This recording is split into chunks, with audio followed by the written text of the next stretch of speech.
Doctor Mohammad Yunus তিনি কোনো না কোনো ভাবে পালিয়ে যাবেন বা চলে যাবেন।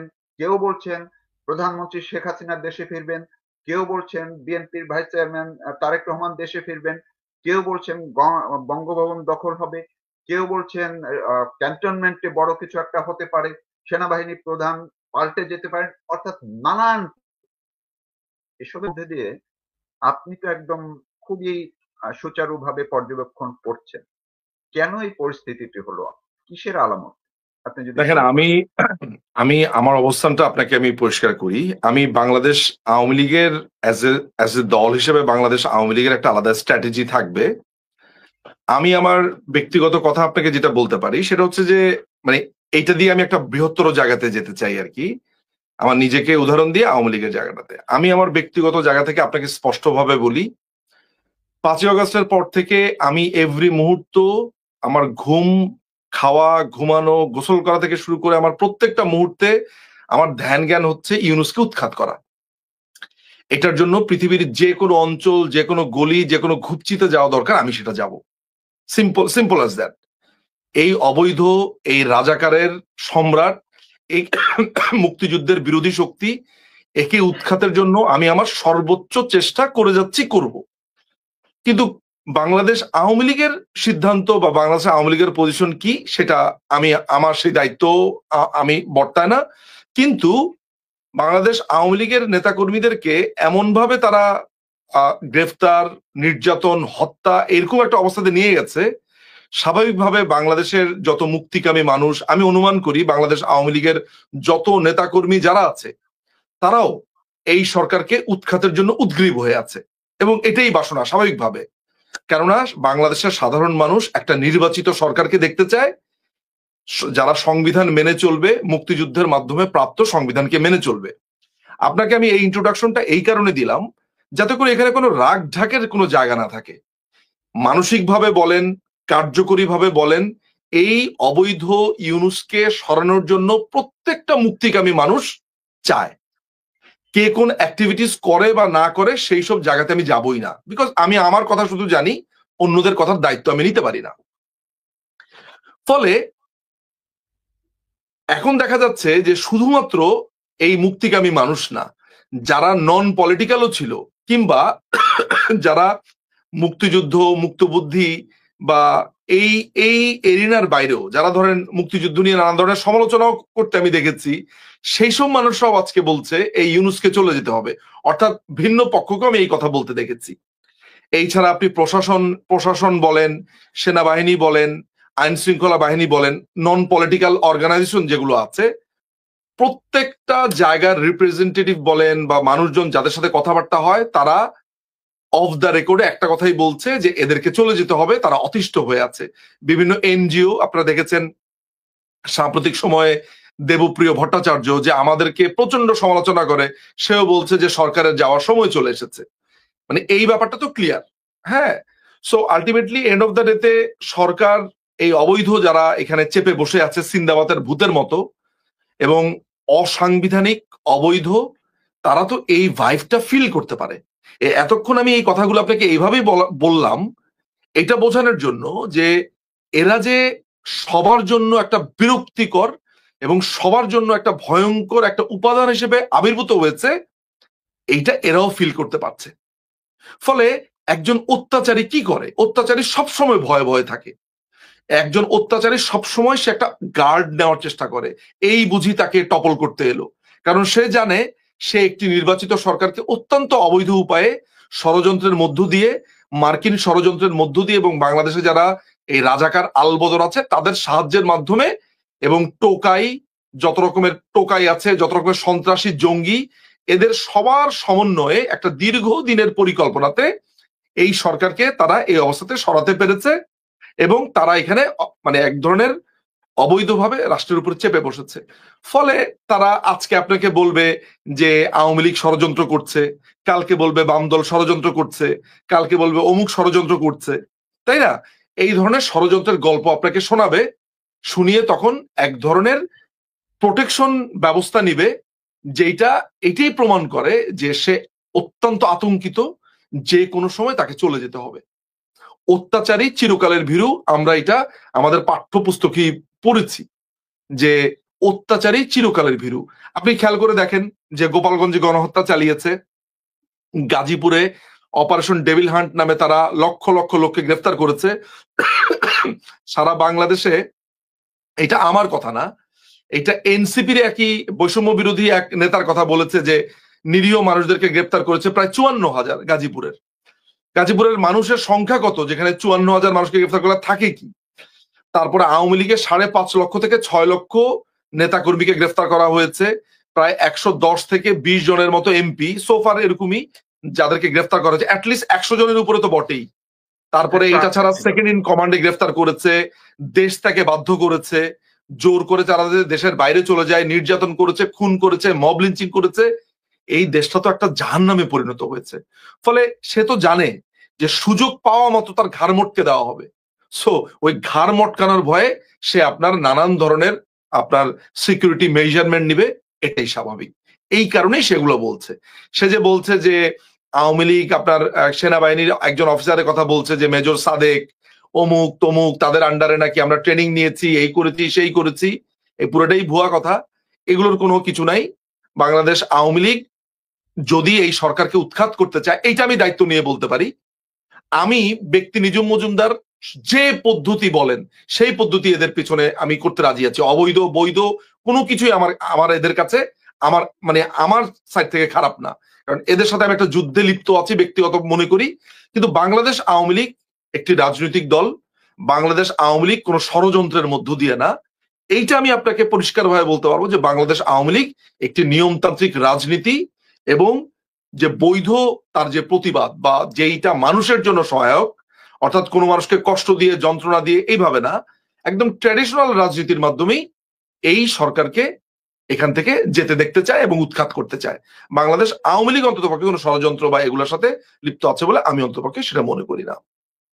জি, কিন্তু আমি যে প্রশ্নটা করছিলাম, এই যে আতঙ্ক, মানুষের মধ্যে একটি আতঙ্কজনক পরিবেশ তৈরি করেছে যে 5 তারিখ কি না কি হয়। 5 তারিখ সংসদ ভবনের সামনে ডক্টর ইউনূস একটি জুলাই সনদ ঘোষণা করবে।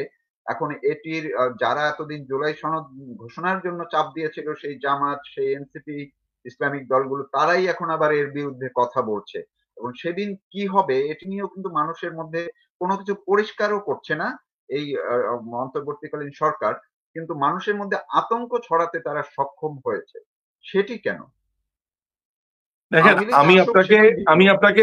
আমি আপনাকে জাস্ট ক্যাটাগরাইজ গুলা করি, তাহলে আপনি বুঝবেন। প্রথমত রাজনৈতিক, দ্বিতীয়ত অর্থনৈতিক, দ্বিতীয়ত আর্থসামাজিক, চতুর্থত শিক্ষা ব্যবস্থা, পঞ্চমত দেশের আইন শৃঙ্খলা। এবং আপনি যদি এই 5টা পয়েন্ট আপনি যদি আলাদা আলাদা বিশ্লেষণ করেন, রাজনৈতিকভাবে কি পরিমাণ স্টিম রোলার তারা চালিয়েছে, বুলডোজার চালিয়েছে। আপনি দেখেন, শুধুমাত্র আওয়ামী লীগের নাম উচ্চারণ করে জয় বাংলা বলেছে, এইটা বলে মুক্তিযোদ্ধাদেরকে জুতা পেটা, জুতার মালা গলায় দেওয়া, অপমান, লাঞ্ছনা। আওয়ামী লীগের নেতা কর্মীদেরকে কোপ দিয়ে, জখম করে, জবাই করে, পিটিয়ে নানান ভাবে হত্যা করেছে। এমনকি বিএনপির নেতাকর্মী যারা আছে তাদেরকেও রেহাই দিচ্ছে না।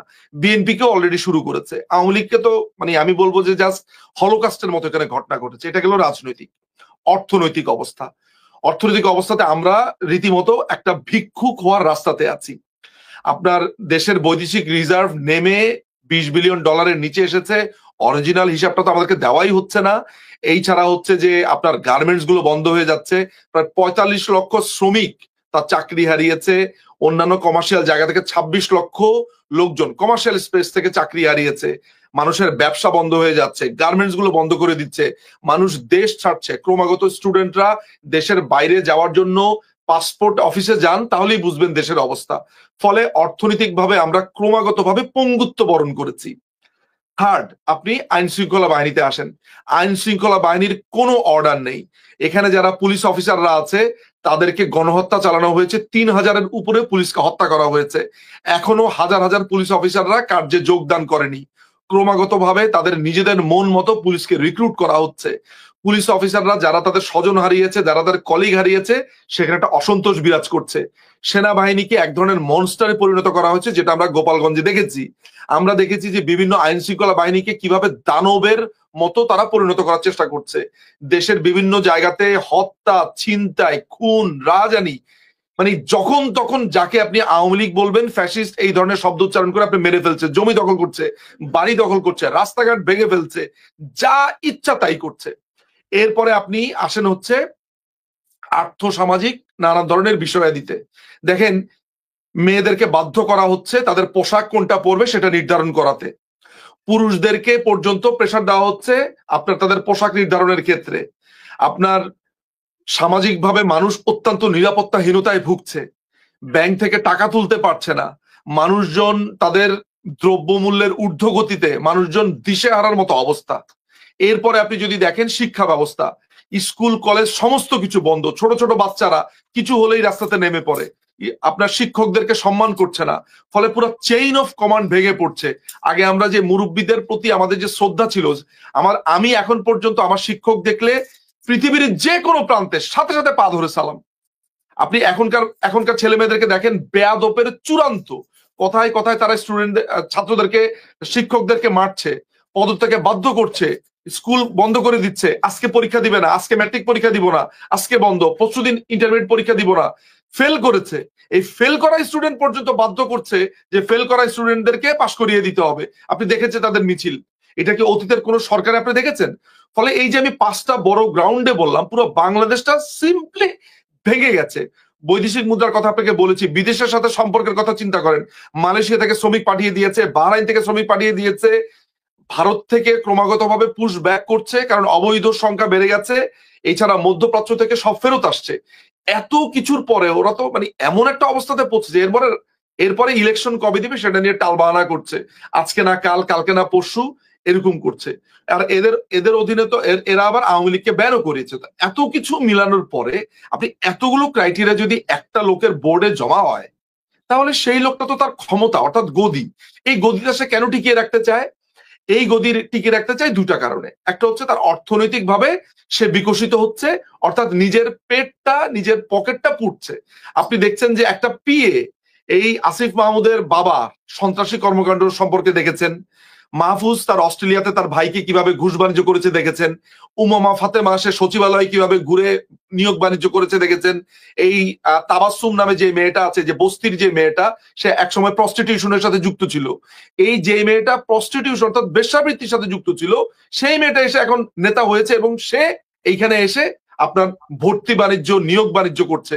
সার্জিস আলম কোটি কোটি টাকা বানিয়েছে। নাহিদ আলম, এই যে দেখেন নাহিদ আলমের লোক, এই ছেলেটা 5 লক্ষ টাকা আপনার 50 লক্ষ টাকা চাঁদার মধ্যে সে 10 লক্ষ টাকা আনতে গিয়েছে একজন সাবেক এমপির বাসাতে, সেটাতে ধরা খেয়েছে। আপনি হান্নান মাসুদ, আপনি দেখেছেন যে আমাদের প্রকাশক গোলাম মোস্তফার বাসাতে অ্যাটাক করতে গিয়ে, সেখানে চাঁদা চাইতে গিয়ে গভীর রাত্রে ধরা পড়েছে, তাকে উদ্ধার করতে গেছে। এইভাবে প্রত্যেকটা সমন্বয়ক যাদেরকে বলেন বা এনসিপি বলেন, এদের যত রকমের নেতা কর্মী, তাদের বিরুদ্ধে কিভাবে দুর্নীতি, চাঁদাবাজি, স্বজনপ্রীতি, নানান ধরনের নারী ঘটিত ব্যাপার স্যাপার কিভাবে এসেছে। তো সমস্ত কিছু মিলিয়ে এইটা একটা তাদেরকে রক্ষা করার একটা ব্যাপার। তারা জানে তাদের সেফ এক্সিট নাই, তাদেরকে সুযোগ পেলে কি করা হবে তারা জানে, যে তাদের আসলে মানে আসলে আমি এখন নিজেও চিন্তা করতে পারছি না তাদের এগুলার কি হবে। এরপরে আমি বলছি, এই জায়গাটা একটু বলি আপনাকে, এরপরে হচ্ছে যে যেই আমেরিকা সরকার তাদেরকে ক্ষমতাতে বসিয়েছে, সেই আমেরিকার ব্যাপারটা তারা সুরাহা করতে পারেনি। আপনি যদি মিয়ানমার একটা দেখেন, আপনি যদি বার্মা একটা দেখেন 2022-এর, সেই বার্মা অ্যাক্টের অনুযায়ী ওদেরকে করিডোর ছেড়ে দিতে হবে, সেটার জন্য বাংলাদেশ তাদের রাস্তা। আপনি দেখেন যে ট্যারিফ দিয়েছে, আগে ছিল 15%, এখন 20% যোগ হয়েছে 35%। কোনো কারণ ছাড়া যে ভিক্ষার গম পেতাম, সেই ভিক্ষার গম এখন আমাদেরকে কিনতে হচ্ছে আপনার 65, মানে যেই দামটা বাজারে আছে অর্থাৎ $204 মনে হয়, সেইটা কিনছি আমরা $304 না $5 এইভাবে দিয়ে। আমরা অস্ত্র, আমরা আমাদের সেনাবাহিনীর জন্য আমাদের যে ইকুইপমেন্ট সেটা আমরা চায়না থেকে আনতে পারবো না। আপনি নন ডিসক্লোজার এগ্রিমেন্ট করেছে, সেখানে পরিষ্কার ভাবে লেখা আছে যে চায়নার সাথে আমরা অমুক ডিল করতে পারবো না, তমুক ডিল করতে পারবো না। এই যে পুরো ঘটনাটা, এই যে বোয়িং কিনছে 25টা, এই ফকিন্নি সরকার এই 25টা বোয়িং দিয়ে কি করবে? হ্যাঁ, ভাত খাওয়ার টাকা নাই, আপনার মার্সিডিজ দিয়ে বাড়িতে যায়। এতে তো লজ্জা হওয়া উচিত। এরা একজন, এই যে আপনার প্রেস সচিব শফিকুল, সে মাফলার কিনেছে 860 না 1000 পাউন্ড দিয়ে, আপনার মানে বিখ্যাত বিখ্যাত ব্র্যান্ডের কিনছে জুতা, মানে এদের এদের ব্যক্তিগত জীবন যেভাবে ফুলে ফেপে বিকশিত হয়েছে, স্বাভাবিকভাবেই তারা তাদের নিরাপত্তার জন্য, তাদের টিকে থাকার জন্য এই আইন প্রশাসন এদেরকে নিয়োজিত করেছে। এরাও ফুলে ফেপে একাকার হচ্ছে। ওয়াকার, আপনি, আমাদের কাছে খবর আছে ওয়াকার কিভাবে কানাডাতে নানান লোকের মাধ্যমে টাকা পাচার করছে, কিভাবে সে তার মেয়ে আছে কানাডাতে, কিভাবে তার মেয়েকে নানান পদ্ধতিতে টাকা দিচ্ছে, কিভাবে তার সাথে ডিল হয়েছে, কিভাবে সেনাবাহিনীর এখনকার তার জেনারেলদেরকে টাকা পয়সা ঘুষের মাধ্যমে এদেরকে তারা অ্যালাইনমেন্টে রেখেছে, পুলিশকে, র্যাবকে। সুতরাং এই দেশটা তো একটা জাহান্নামের সর্বসীমাতে গিয়ে আপনার দাঁড়িয়েছে। আপনি এদের নিরাপত্তার জন্য, এরা বাঁচানোর জন্য চেষ্টা করবে না? বাঁচানোর জন্য তো চেষ্টা করবে। তো স্বাভাবিক, স্বাভাবিক। কিন্তু কিন্তু এই জায়গাটিতে যেমন যেই ঘটনাগুলো আপনি বললেন, এইসব অবস্থা থেকে রক্ষার জন্যই তো ডক্টর ইউনূস তার একটি দলকে প্রমোট করেছে, নতুন ছেলেপানদেরকে, এনসিপি, যারা সারা দেশ কয়েকদিনে ঘুরে আসলো, গোপালগঞ্জে গিয়ে বড় ঘটনা ঘটিয়ে আসলো, এবং তারা এই যে মাসব্যাপী ক্যাম্পেইন করলো আজকে শহীদ মিনারে এই সমাবেশটি সফল করার জন্য। কিন্তু সেখানে আপনার একজন দর্শক আমি কমেন্টস করেছে যে সেখানে তিনি দেখেছেন কোনো একটি টিভি চ্যানেলের ভিডিও ফুটেজ তিনি স্টিল করে দেখেছেন যে সেখানে ৩.৫ থেকে ৪,০০০ মতো লোক ছিল, কিন্তু তারা বলছিল কয়েক লাখ মানুষের সমাগম ঘটবে। 10 লক্ষ এইটি লোকের কেন সমাগম হলো? করবে বলেছেন। দেখেন, তাহলে এইটি ভবিষ্যতে কেন হলো? দেখেন তফিক ভাই, আমি আপনাকে বলি, সেটা হচ্ছে যে পৃথিবীর ইতিহাসে political uprising, political regime change নানান ভাবে, আমি আপনাকে কয়েকটা ভ্যান্টেজ পয়েন্ট থেকে আমি আপনাকে দেখাই। অতীতে আমরা দেখেছি অ্যারাব স্প্রিং নামে তথাকথিত কিভাবে মুসলিম ব্রাদারহুডের উত্থান দেখেছি। আমরা গাদ্দাফিকে উৎখাতের নামে ওই দেশে কিভাবে ভিন্ন পলিটিক্যাল পার্টিগুলোকে কিভাবে লেলিয়ে দেওয়া যায় আমেরিকার মাধ্যমে, সেটা দেখেছি। আমরা ইরাকে দেখেছি যে কুর্দি এবং সুন্নিদের মধ্যে কিভাবে আপনার মানে দুটো বিভাজন তৈরি করে কিভাবে আপনার পুরো দেশটাকে ছারখার করে দিতে। আমরা দেখেছি যে তারা ওসামা বিন লাদেনকে ধরবে বলে পুরো আফগানিস্তানকে বোম মেরে শেষ করে দিয়েছে। এইভাবে প্রত্যেকটা জায়গাতে আমেরিকা গেছে, ছারখার করে দিয়েছে, কিন্তু তারা কোনোদিন এইটা দেখেনি যে তারা এক্সিট প্ল্যান দেখেনি, গিয়েছে তাদের মতো করে তারা ধ্বংস করেছে, কিন্তু সেটার শেষ পর্যন্ত তাদের রক্ষা করতে পারেনি। বাংলাদেশে কে কবে ভেবেছে 1 বছরের মাথাতে আজকে আসিফ মাহমুদ, সজীব ভুইয়া, তার ছবিতে জুতা পেটা করা হচ্ছে। তার বাবা শিখা রানী নামে এক ভদ্র মহিলাকে তার ক্ষমতার বলে, যেই লোক 2 দিন আগে তার পায়ের মধ্যে কাদা লেগে থাকতো, একটা জুতা কেনার টাকা ছিল না, একটা ফকিন্নির বাচ্চা, সেই লোকটাকে আজকে আমরা দেখেছি দামি দামি জুতা পরতে, ঘড়ি পরতে। মানে ছোট লোকের তো আসলে টাকা হলেও তার তো আমরা চেহারা সুরুত্ব দেখে মোটামুটি বোঝা যায়, এদের তো দেখেই বোঝা যায় যে এরা এরা কারা, কোন জায়গা থেকে এসেছে, কিভাবে কথা বলছে। আজকে নাহিদের বাবা বলছে ঢাকা শহরের বা সারা বাংলাদেশে নাকি তারা তারা যেই কোনো জায়গাতে এটা নাকি তাদের দেশ। আজকে আপনারা নাহিদের বাবাকে দেখেছেন যে একজন নারীকে শ্লীলতাহানির কারণে তার বাবাকে এক নারী জুতা পেটা করছে, সেই ভিডিও চারিদিকে ভাইরাল হয়েছে, কিন্তু কোনো লজ্জা শরমের তো বালাই নেই। সুতরাং আলটিমেটলি ঘটনা যে এই জায়গাটা দাঁড়িয়েছে সেটা হলো যে এরা এসেছেই হচ্ছে এই দেশটাকে লুটে পুটে শেষ করার জন্য। অথচ গালভরা বলি দিয়েছিল কি? গালভরা বলি দিয়েছিল যে বঙ্গবন্ধুর বাংলায় বৈষম্যের ঠাঁই নাই। 5 তারিখের পরে তাদের ভোল পাল্টে তারা বঙ্গবন্ধুর বাড়িটাই ভেঙে দিয়েছে। যারা 2 দিন আগে দিল যে বঙ্গবন্ধুর বাংলায় বৈষম্যের ঠাঁই নাই, তারা বঙ্গবন্ধুর বাংলাতে বঙ্গবন্ধুর বাড়ি ভেঙে দিয়েছে, মুক্তিযোদ্ধাদেরকে জুতা পেটা করেছে। তো মানুষজন এগুলা দেখে ক্রমাগত ভাবে বুঝেছে যে এগুলো একটা চোর, ছেচর, টোকাই, তারা বদনা চুরি করেছে। আমরা তো বলি মর্নিং শোজ দ্য ডে। প্রথম দিনই তো বুঝে ফেলেছি যে এটা একটা লুটেরাদের দল। আপনি কোনোদিন শুনেছেন বিপ্লব? ওরা বলে এটাকে বিপ্লব। বিপ্লবের দিন বদনা স্যান্ডেল, স্পন্সর স্যান্ডেল, বাথরুমের পায়খানা সহ কমোড নিয়ে গিয়েছে। এমনকি লাল শাক, পালং শাক, ওই যে ক্ষেতের মধ্যে যা হয়েছে, আপনার বদনা চোর, মুরগি চোর, গরু চোর, ছাগল চোর, বিহারি ক্যাম্পের রড চোর, এরা প্রত্যেকটা চোর, ছেচর, টোকাই। আপনি দেখেন যে কারা বিপ্লব করেছে। এক ভদ্রমহিলা বলছি, আসলে আমি ভদ্র তো এই কারণে, আসলে আমরা তো আসলে এইভাবে বলতে পারি না, ক্যান্সারের চিকিৎসা করে সেই মহিলা, নাম করা ডাক্তার, সে লাগেজ চুরি করে নিয়ে গিয়েছে। আমি নাম গেছি ভুলে ওই মহিলার।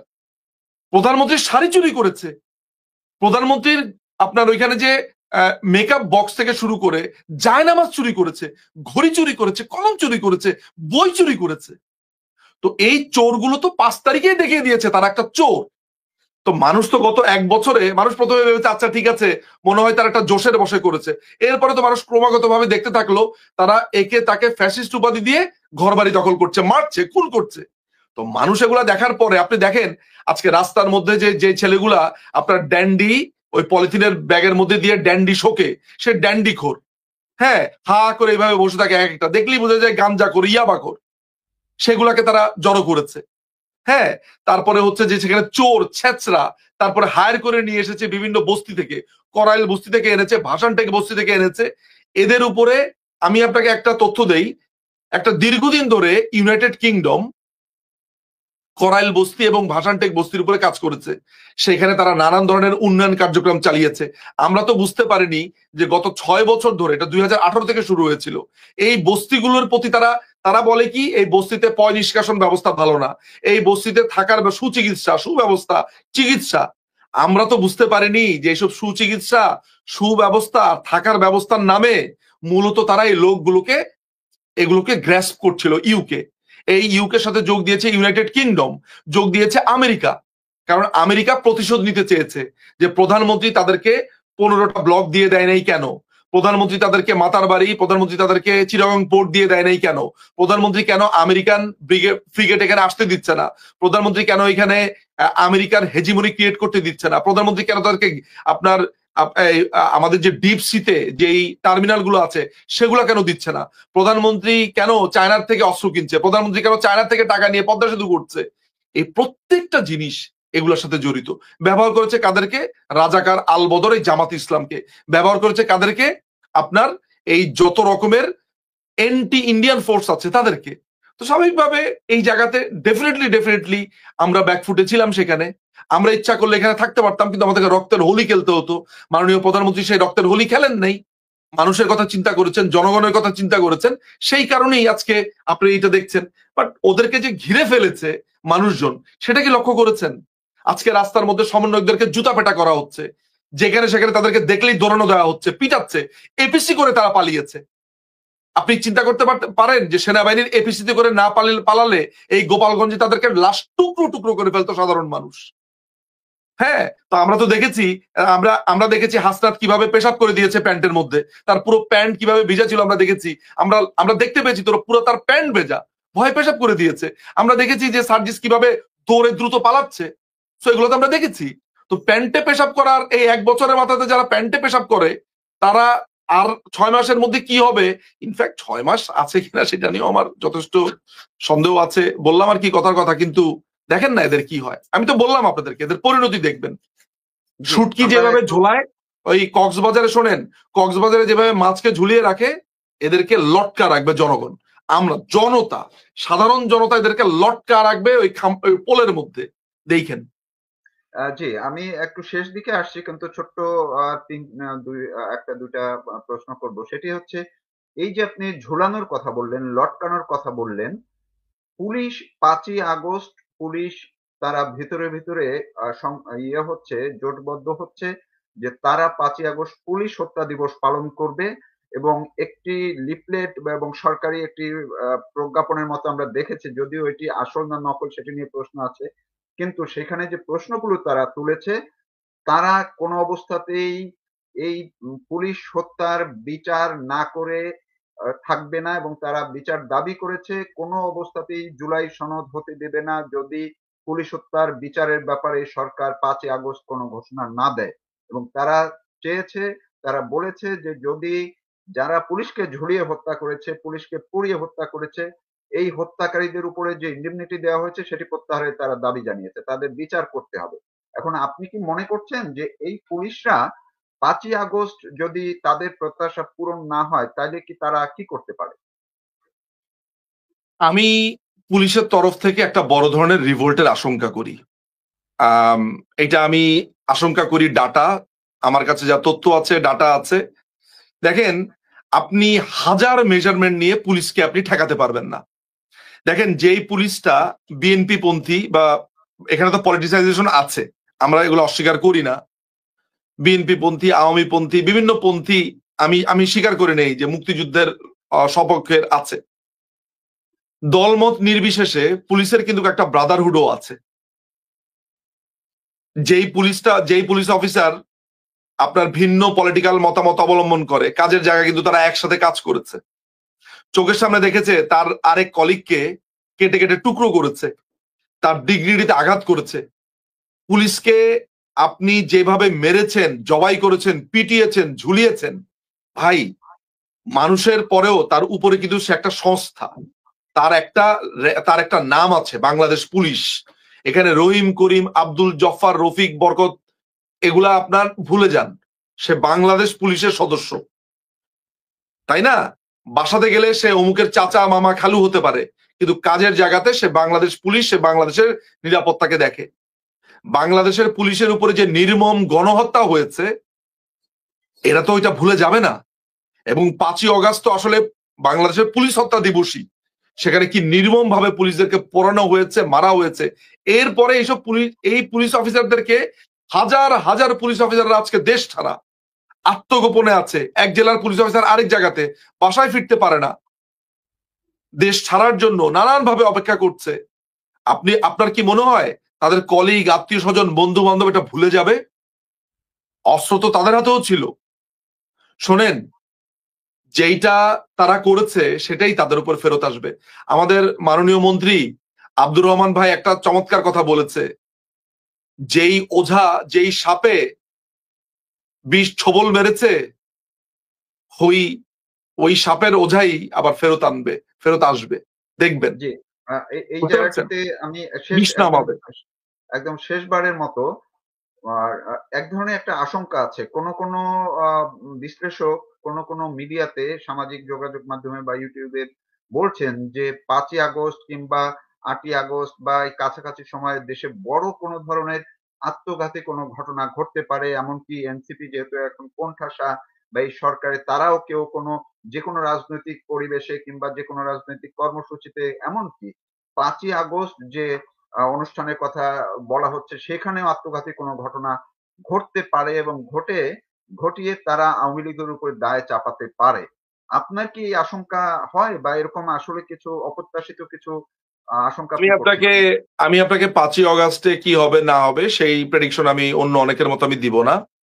তবে আমি আপনাকে নিশ্চিতভাবে বলতে পারি যে এরা একটা গণবিস্ফোরণের মধ্য দিয়ে বিদায় নিবে।